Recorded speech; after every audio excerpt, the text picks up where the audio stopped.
मेरा नाम सैयद गुल यूसुफ जई है और मेरा ताल्लुक पाकिस्तानी सरहद, जिसे अब खैबर पख्तूनख्वा कहते हैं, उसके एक दूर दराज इलाके जिला करक से है। 1960 में उस वक्त मेरी उम्र 40 साल के करीब थी और मेरे 4 बच्चे थे। हमारा आबाई पेशा भेड़ बकरियां पालना, यानी मैं पेशे के एतबार से एक चरवाहा था। हम 2 भाई थे। मेरे दूसरे भाई की औलाद भी थी और हम दोनों एक बहुत बड़ी अपनी आबाई हवेली में रहा करते थे। हमें माश का कोई मसला नहीं था। हमारी गांव में बेतहाशा जमीनें भी थीं और भेड़ बकरियों का भी काफी वसी काम था। हमारे बीवी बच्चे भी हमारे काम में हमारा हाथ बटाते। आपस में बहुत ज्यादा इत्तेफाक प्यार था, इसलिए खानदानी निजाम बहुत बेहतर तौर पर चल रहा था। मैं अपने साथ 100-150 भेड़ बकरियां लेकर सुबह सुबह उन्हें चराने की गर्ज से दूर दूर वीरानों में निकल जाता। ऊंचे नीचे पहाड़ी सिलसिलों में भेड़ बकरियां सारा दिन चरते रहते और मैं किसी एक दरख्त के नीचे बैठकर तस्बीह घुमाता रहता, अल्लाह ताला के पाक कलाम का विर्द करता रहता और उसकी हम्दो सना में मसरूफ रहता। शाम होते ही तमाम भेड़ बकरियां हाँक कर दोबारा अपने घर की तरफ रवाना हो जाता। भेड़ बकरियों को चराने के लिए हमारा कोई एक ठिकाना नहीं था। मैं अक्सर मुख्तलिफ जगहों पर चला जाता। वैसे भी हमारा ये इलाका बहुत वसी, सरसब्ज और शादाब पहाड़ी इलाका था और यहाँ भेड़ बकरियों के लिए चारा बहुत ज्यादा था। ये गर्मियों की एक दोपहर की बात है कि मैं अपनी भेड़ बकरियों को लेकर चराने के लिए निकल खड़ा हुआ। मैं अमूमन दोपहर का खाना अपने साथ ही रुमाल में बांध कर ले जाता और पानी का एक कटोरा मेरे पास होता। वहीं किसी दरख्त के नीचे बैठकर दोपहर का खाना खा लेता और फिर शाम होते ही अपनी भेड़ बकरियों को हाँक कर वापस आ जाता। सुबह घर से निकलते वक्त तमाम भेड़ बकरियों की तादाद गिनता और शाम को उन्हें घर लाते वक्त भी खूब गिन कर वापस लाया जाता कि कहीं कोई भेड़ बकरी कम ना हो। यह गर्मियों के एक दिन की बात है। धूप में अभी इतनी ज्यादा तेजी नहीं थी। सारा दिन बकरियां चरने के बाद जब मैं उन्हें वापसी के लिए हाँकने लगा तो मैंने घर ले जाने से पहले उनकी तादाद गिनी। उनमें एक बकरी कम थी। मैं बड़ा हैरान हुआ कि बकरी कहाँ गई। मैंने फिर दोबारा से तमाम भेड़ बकरियों को गिना, मगर फिर एक बकरी कम थी। यह मेरे लिए बड़े अचंभे की बात थी। ऐसा आज तक कभी नहीं हुआ था, क्योंकि जब रेवड़ की चंद भेड़ बकरियों को हाँका जाता तो बाकी इधर उधर गई तमाम भेड़ बकरियां खुद ही पास आ जाती और फिर सारा रेवड़ इकट्ठा होकर खुद ही चल पड़ता। मैंने इधर उधर खूब देखा भला, मगर मुझे कहीं गुमशुदा बकरी नजर न आई। मैं बड़ा परेशान घर वापस आ गया। मैंने अपने भाई अब्दुल समद को यह बात बताई कि आज रेवड़ में एक बकरी कम है। वो कहने लगा कि जंगल में कहीं खो गई होगी, कल आप दोबारा जाकर ढूंढ लीजिएगा। हो सकता है किसी और चरवाहे को मिल गई हो तो वो हमें वापस लौटा देगा। मैंने कहा ठीक है। दूसरे रोज हम दोनों भाइयों ने मिलकर उस जगह पर बकरी को तलाश किया, मगर हमें बकरी कहीं ना मिली।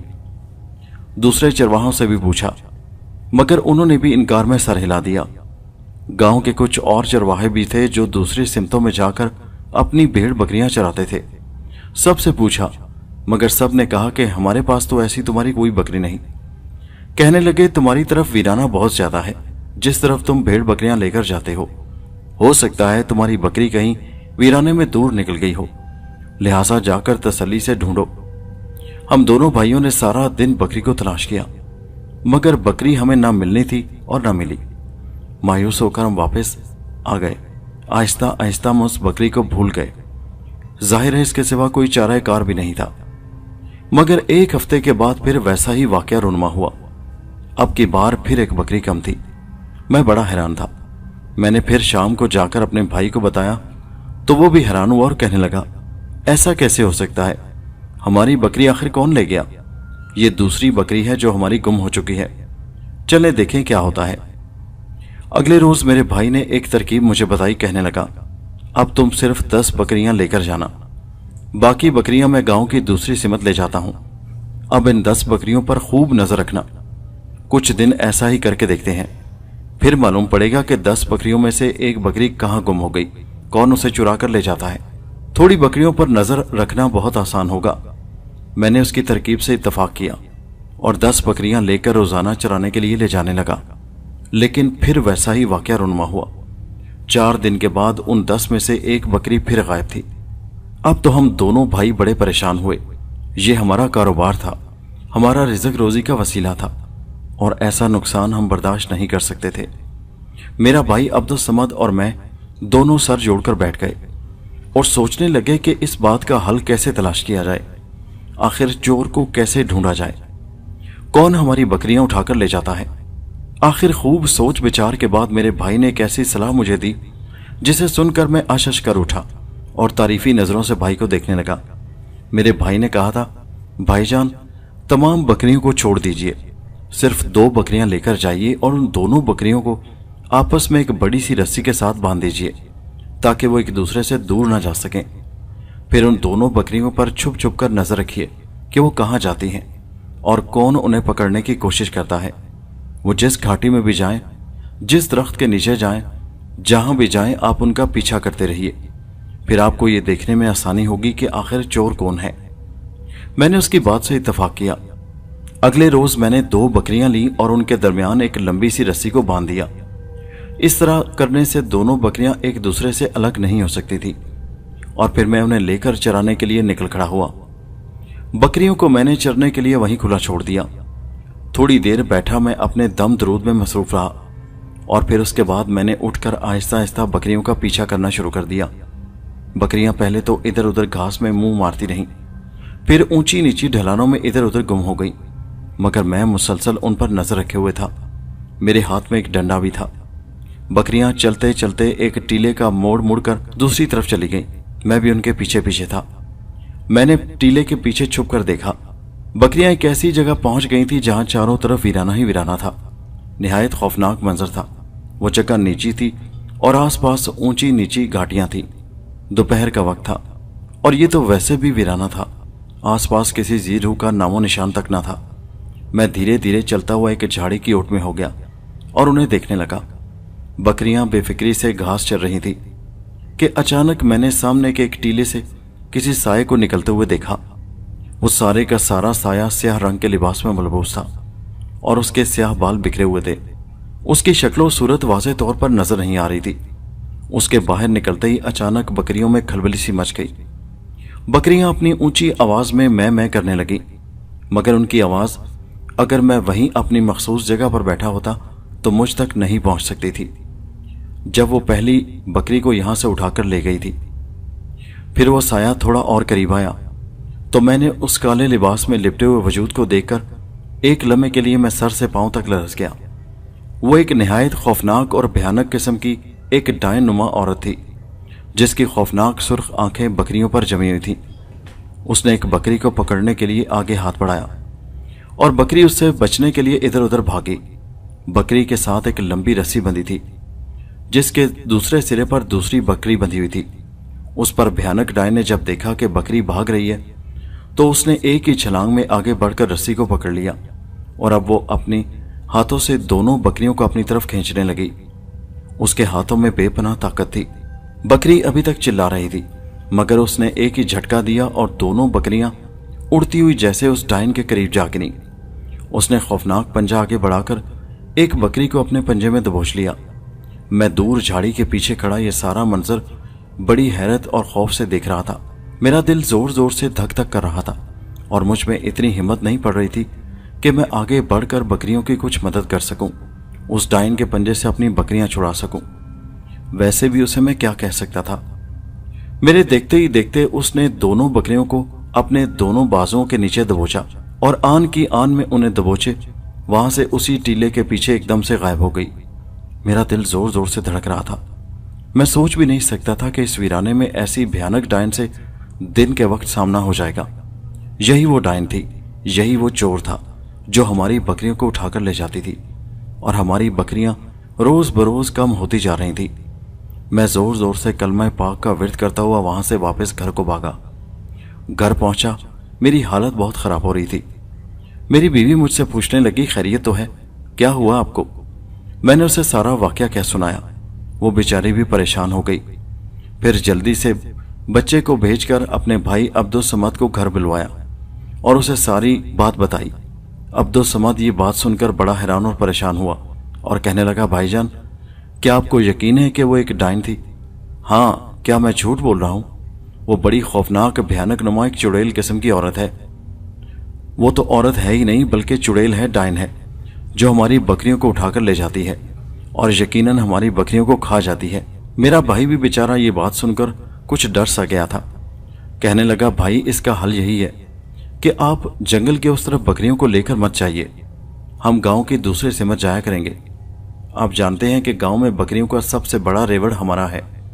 अगर उससे बकरियां वहां पर नहीं मिलेंगी तो फिर वो जरूर गांव का रुख करेगी, और अगर गांव का रुख करेगी तो हमारा रेवड़ गांव में सबसे पहले आता है, यानी हमारा घर, जहां हमारी बकरियां बंधी होती हैं। इसका मतलब है कि हमारी बकरियां हमारे घर में भी महफूज नहीं हैं। बात तो आपकी ठीक है, वो बोला। अब तो फिर हमें सोचना पड़ेगा कि आखिर इसका क्या हल किया जाए। फिलहाल तो यही किया जा सकता है कि उस तरफ बकरियां को ना ले जाएं और घर में बकरियों की हिफाजत की जाए। हम गांव के उस शुमाली हिस्से की तरफ बकरियों को ले जाएंगे। हाँ, ये ठीक है, शुमाली हिस्से की तरफ आबादी ज्यादा है और उस तरफ वो डायन रुख नहीं करेगी। हम दोनों भाइयों में इत्तफाक हो गया। मैं घर पर ही बकरियों की निगरानी करता, उन्हें घर पर ही चारा डाल दिया जाता और अब्दुस समद उन्हें चराने के लिए किसी वक्त बाहर ले जाता, वो भी गांव के दूसरे सिमत। किसी वक्त मैं उन्हें ले जाता।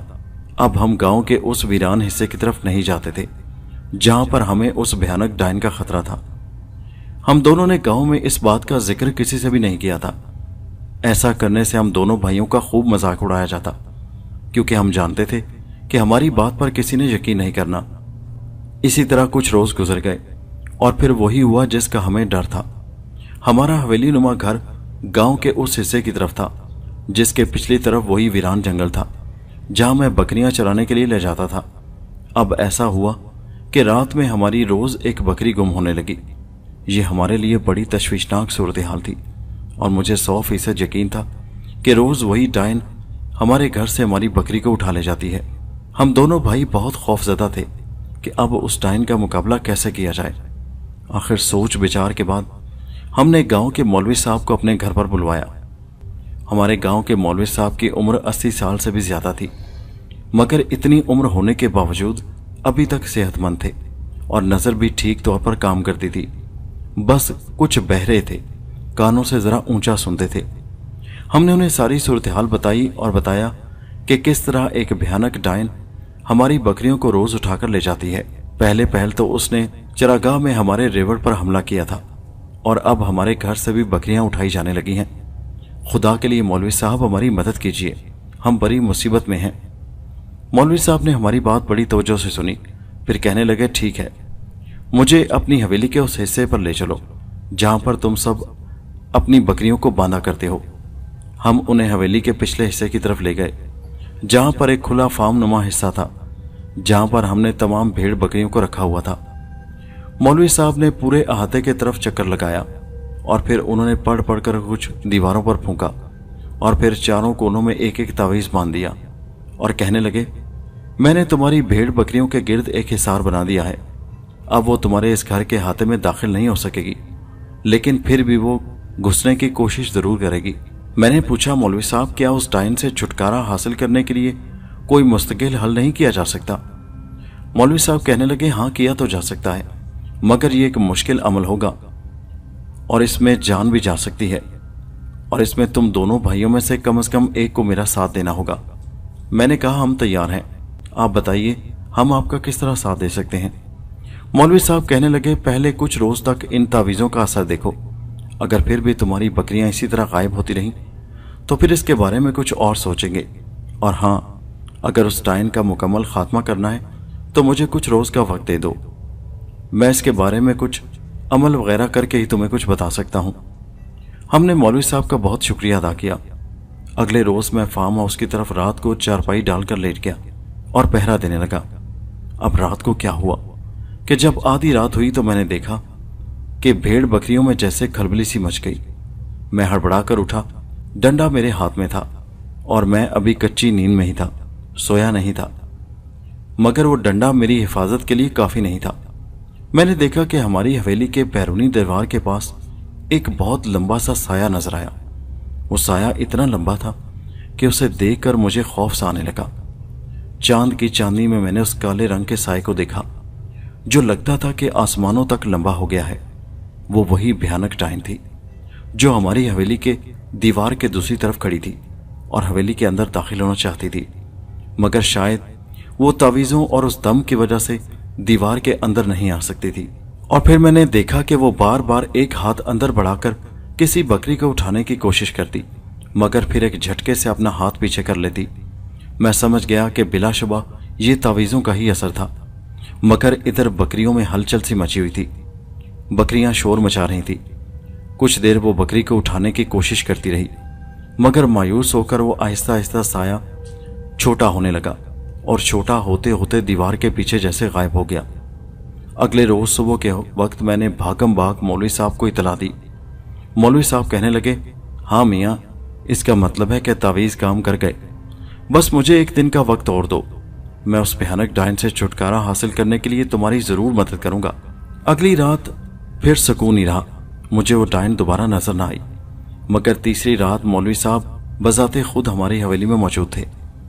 مولوی صاحب کہنے لگے، تم دونوں بھائیوں میں سے کون میرا ساتھ دے گا؟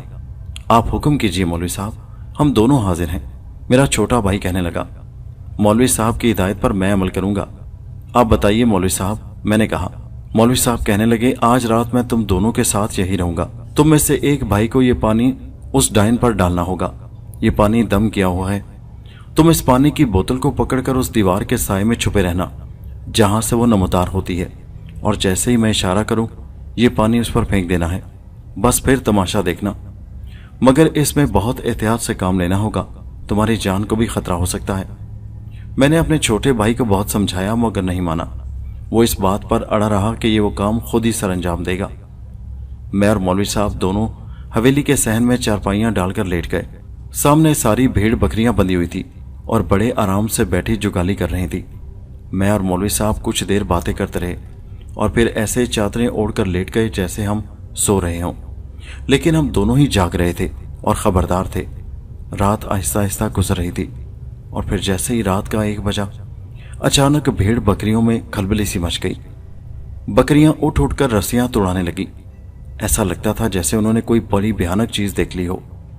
میں اور مولوی صاحب دونوں نے اپنے چہرے سے چادریں ہٹا لیں اور اس دیوار کو بغور دیکھنے لگے جس کی دوسری طرف سے وہ ڈائن نمودار ہوتی تھی، اور پھر ہم نے دیکھا کہ ایک کالے رنگ کا بھیانک سایہ دیوار کے دوسری طرف بلند ہونے لگا، اور بلند ہوتے ہوتے وہ بہت ہی اونچا ہو گیا، اتنا اونچا کہ ہم اس کے سامنے جیسے بونے سے نظر آنے لگے۔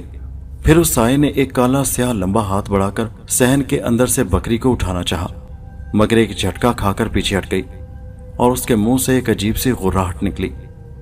مولوی صاحب کے لیے اب امتحان کا وقت تھا، وہ فوراً اٹھ کھڑے ہوئے اور انہوں نے تسبیح ہاتھ میں لے کر بڑے زور و شور سے کچھ پڑھنا شروع کر دیا۔ اب وہ منہ اٹھائے اس کی طرف دیکھ رہے تھے اور کچھ پڑھ پڑھ کر اس کی طرف پھونک بھی رہے تھے۔ جواب میں ڈائن کے منہ سے بھیانک چیخیں نکل رہی تھی۔ مولوی صاحب چلا کر بولے، اے خبیث بدرو ڈائن، تو کون ہے اور کیوں ان غریبوں کو تنگ کرتی ہے؟ کیوں ان کی بھیڑ بکریوں کو اٹھا کر کھا جاتی ہے؟ جواب میں خبیث ڈائن بولی تو نہ، لیکن اپنی بھیانک آواز میں غراتی رہی۔ ایسا لگ رہا تھا جیسے مولوی صاحب کے پڑھنے سے اسے سخت تکلیف ہو رہی ہو، اور پھر اس شدت سے وہ ہمیں مار ڈالنا چاہتی ہو، ہمارا قیمہ بنا دینا چاہتی ہو۔ مولوی صاحب تھوڑی دیر تک پڑھ پڑھ کر اس پر پھونکے مارتے رہے۔ وہ بار بار ہاتھ آگے بڑھاتی، مگر اس کا ہاتھ دیوار کے اس طرف نہ پہنچ سکتا۔ یہ منظر بڑا ہی خوفناک تھا۔ ادھر میرا چھوٹا بھائی عبدالصمد دیوار کے سائے تلے چھپا، پانی کی بوتل ہاتھ میں پکڑے پوری طرح تیار کھڑا تھا۔ مولوی صاحب کچھ دیر پڑھتے رہے، پھر انہوں نے ایک دم سے عبدالصمد کو اشارہ کیا، اس خبیث ڈائن پر پانی پھینک دو، اور پھر میں نے دیکھا کہ عبدالصمد ایک دم سے اٹھ کھڑا ہوا۔ بوتل اس نے اپنے دائیں ہاتھ میں پکڑ رکھی تھی۔ اس نے ایک دم سے دیوار کے اوپر چھلانگ لگائی اور ڈائن کے اوپر پانی پھینکنا شروع کر دیا۔